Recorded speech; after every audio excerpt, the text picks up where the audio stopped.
ఆచార్య నాగార్జున యూనివర్సిటీలో టీఎన్ఎస్ఎఫ్ నాయకులు దౌర్జన్యం చేశారంటూ వర్సిటీ గేటు ముందు వైసీపీ నేత అంబటి మురళీకృష్ణ బైఠాయించి ధర్నా చేశారు. 2 రోజుల క్రితం యూనివర్సిటీలోని ఇంజనీరింగ్ కాలేజీకి దివంగత ముఖ్యమంత్రి వైఎస్ఆర్ పేరును తొలగించారని, ఇన్ఛార్జ్ బీసీకి ఆ పేరు తొలగించే అధికారం లేదని అన్నారు.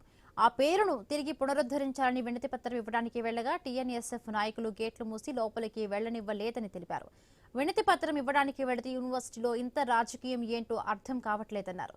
2029లో జగన్మోహన్ రెడ్డి తిరిగి అధికారంలోకి రాగానే 24 గంటల్లో యూనివర్సిటీలో తొలగించిన దివంగత ముఖ్యమంత్రి రాజశేఖర్ రెడ్డి విగ్రహంతో పాటు ఇంజనీరింగ్ కాలేజీకి ఆయన పేరును పునరుద్ధరిస్తామని అంబటి మురళీకృష్ణ స్పష్టం చేశారు.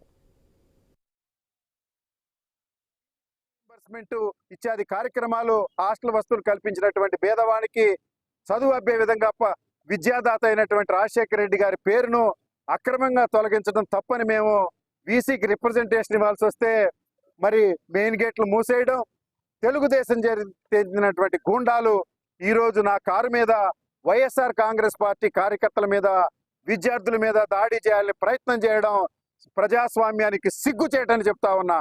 అతి కష్టం మీద లోపలికి వెళితే వీసీ మెయిన్ డోర్లు మూసేసుకుని లైట్లు తీసుకుని రూమ్లో కూర్చుని ఉన్నాడు. 20 నిమిషాలు అతి కష్టం మీద పోలీసుల ప్రమేయంతో తలుపులు తీసి లోపలికి వెళితే చీకటి గుహలో వీసి 10 మంది సభ్యులు కూర్చుని తలుపులు వేసుకున్నారు.